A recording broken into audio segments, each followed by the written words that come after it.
And we're back. Hello, everybody. Welcome to King Sylar TV. This is your host, King Sylar. Boom. You know what I'm saying? Check me out. He's got the new fade. I did. In case you wanted to know once again. I got it last week. My hair does grow fast. So. He said he wasn't important, but clearly it is. I know. I'm feeling very insecure right now. So I might just edit my sides. I can edit faces now on this. So be careful, man. Ooh, Careful if you fuck with me online. Watch that. I can get you pimples.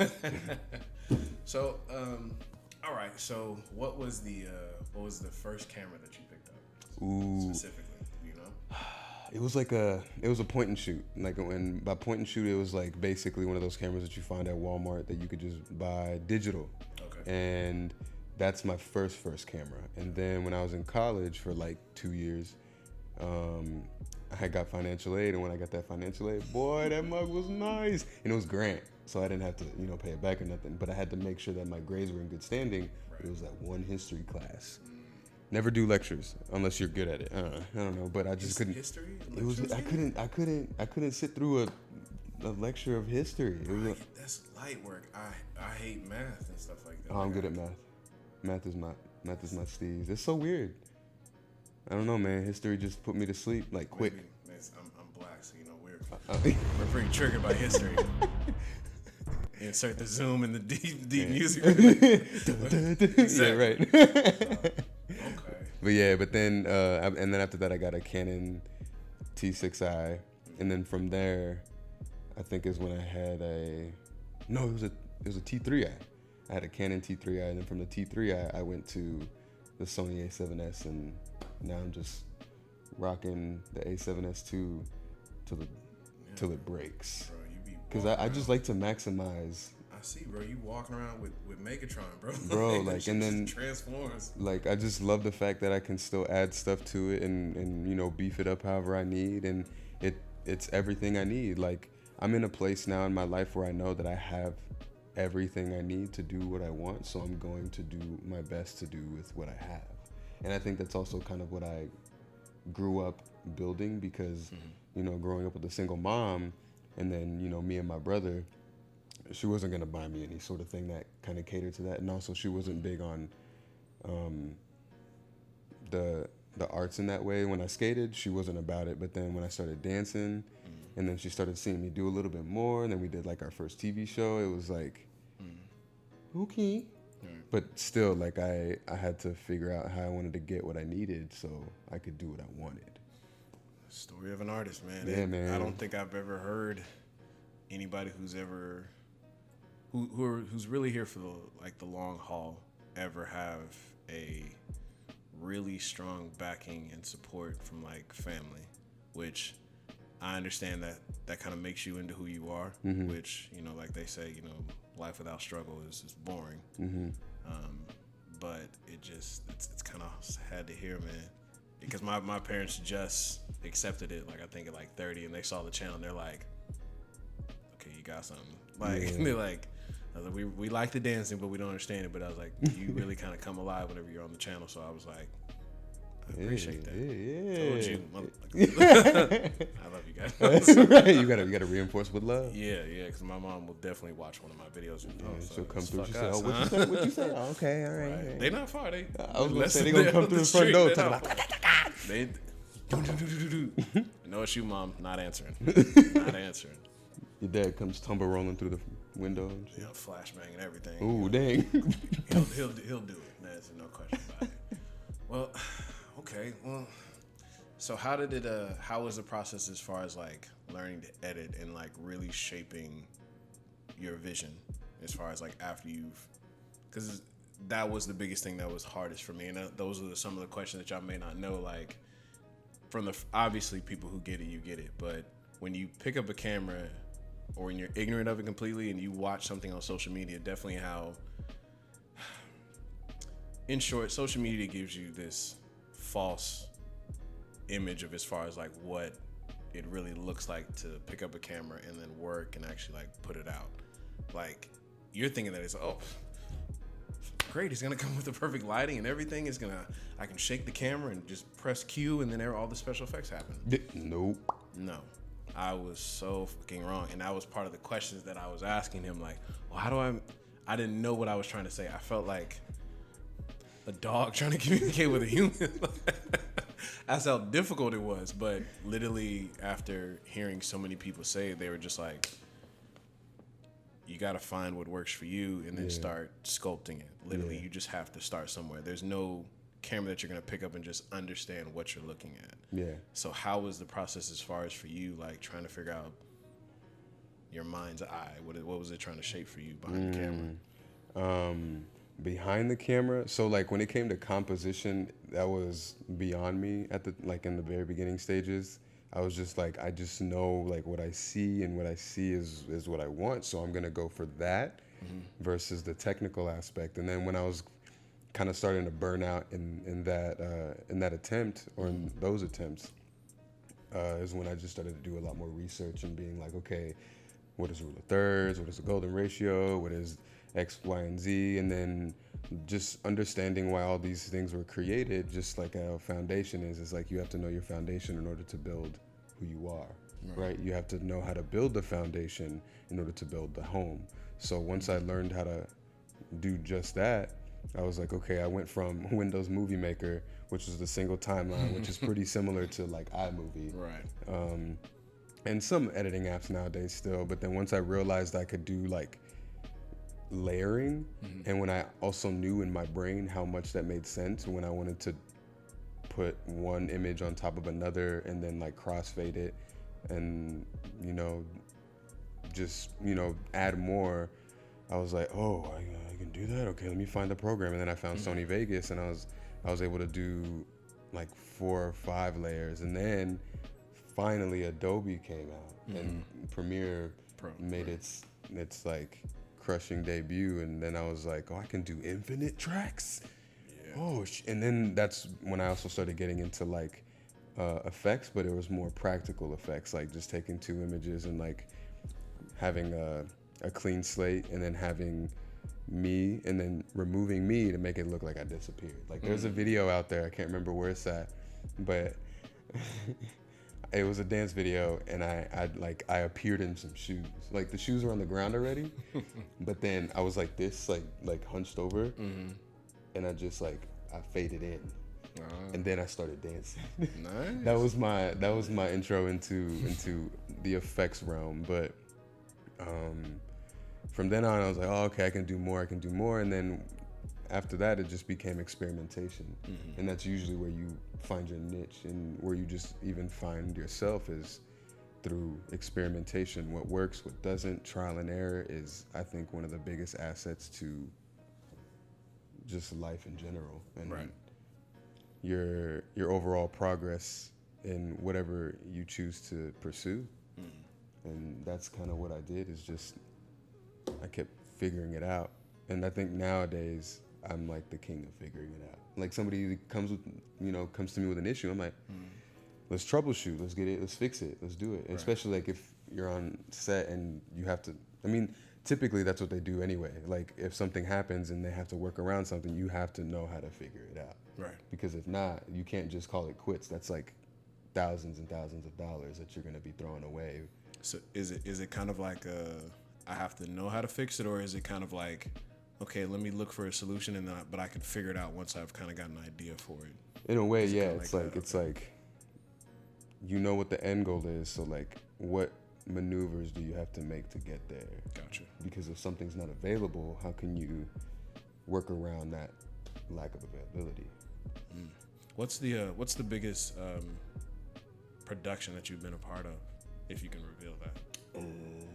Like L'Oreal, or something like that. Are you talking about film wise, or you talking about like even dance wise? I guess just period. I just did Louis Vuitton, and it was for Virgil Abloh. It was really dope. It was so cool. No, but the thing is, this was funny. I don't think I'm in the campaign, but I'm not in the campaign. Like, okay. But I put on this really expensive ass Louis Vuitton. It was like blue and yellow. I was like, the colors were cool. And then I had like these clown loafers. I don't even think they were loafers, but they were just clearly too big for my feet. They were like, what size are you? I was like, 9.5. They're like, we got 12? We'll stuff them. And I was like, got it. But you know, I did my best to move in them, and then it did choke my neck a little bit, so I was looking a little thick in the photos. But it was cool. There was that, and then I used to work security at Allied Universal at the Parks Mall, so I know how. Oh yeah. I worked at Louis Vuitton. I know how they roll. I know their outfits. Like most people think I'm joking when I'm saying this, but you can look it up. The clip wallets that you can, or just the small wallets that you can, not even wallets, they're just card holders that you put in there. I like those. $400. Oh no, never mind. I don't like those. Like I was like that alone. Belts. It's annoying. Starting off like maybe $200 or $300. That's stupid. Yeah, like the typical, like the Louis, just the black leather ones that just have like the Louis Vuitton design on it. Yeah, it's like $400. That's wild. Like that's why I was like, bro, if you're not making 4 times that, you have no business in Louis Vuitton. No. Unless it's a gift or something, or if you're part of production. Like that's why I watched them and I was just like, I wanted these white pair of shoes. They looked like Jordan 4s, and I was this close to buying them, bro. Cause I'm in there every day just standing there staring at them. I've seen them shoes. And it's just like, I can probably afford these. Like convincing myself. Oh, you're like, I can do it. But thank God I moved on to something else, because like I was about to make a huge mistake. Because you was gonna dance in them at some point.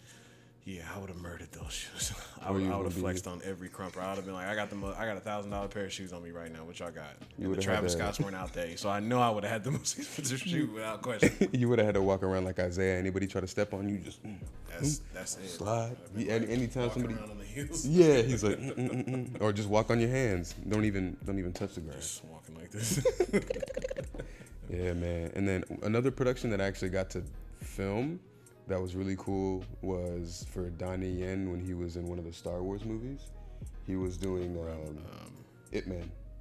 That's Donnie Yen. Yeah, Donnie Yen. He's the man. He's crazy. He's super cool in person. I felt bad because I fuck with Donnie Yen heavy, but I did not like that Star Wars. What was the name of it?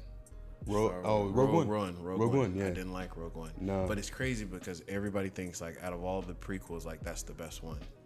That has like the highest like views, like like the fan base as a whole. Wow. Even though I'm not rocking with the fan base right now because what y'all trying to do to Moses, but anyways. Yeah, we not. They hate on, I just heard about that actually. Yeah, and all them racial slurs and stuff like that. It's that's so wild, but it always trips. And I know it's off topic, but I used to argue with people on social media because like I'm a big nerd. Like, yeah. I love dancing. I love anime, and I've always loved Star Wars. And like when I got into like those chats and stuff like that, like, you know, people, it's like, if I'm just being blunt, they always used to hate on Mace Windu. It's like, but yeah, I was wondering why. I was like, what they does hate it on? matter? And I'm like, the only black dude clearly in the fucking galaxy, and y'all choose to hate on him like, oh, he's the reason that Anakin turned to the dark side. So no. Anakin had no responsibility here, none. We're not gonna blame Padme, who was like 10 years older than this dude. Yeah. Or she was 6 years. Yeah, 6 years older than this dude. Come on, bro. 19 years old. No.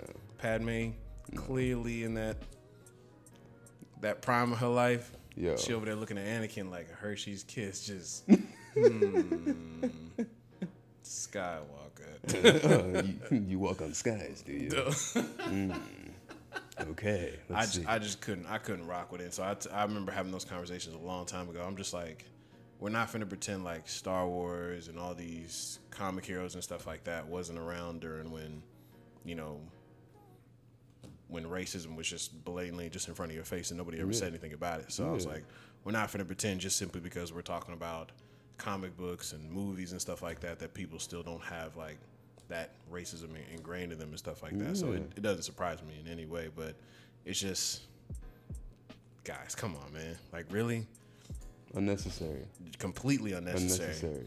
But this just goes to prove to the people who watch, it does not matter what we integrate. There's always going to be people who are always going to go, you know, stick with hatred at the end of the day. So, oh no, but that's still fire that you got to work, that you're working on the same. Or did you get to see him? Did you meet him? Oh yeah, no, I shot his interview. That's what I was gonna say was I got to mic him up and everything, and the only thing that they had to have a translator because I don't know if I read the questions or whatever, but they wanted me to cut it, and I was like, I have no idea what he was saying, because he's I think he was speaking Mandarin. Okay. When we did the interview, but they had his guy there, and it was just me, the camera, him, dude, and it just happened. That's all I remember. I just remember it just happening, and then they were just like, "Can you edit it?" And I was like "No." Like, I would love to, but no, I can't. I don't know. I have no idea what he's saying. Like, you're asking a Mexican to edit footage for this Mandarin speaking man. So I don't. Yeah, it's not gonna. Nah. And they seemed upset when I said no.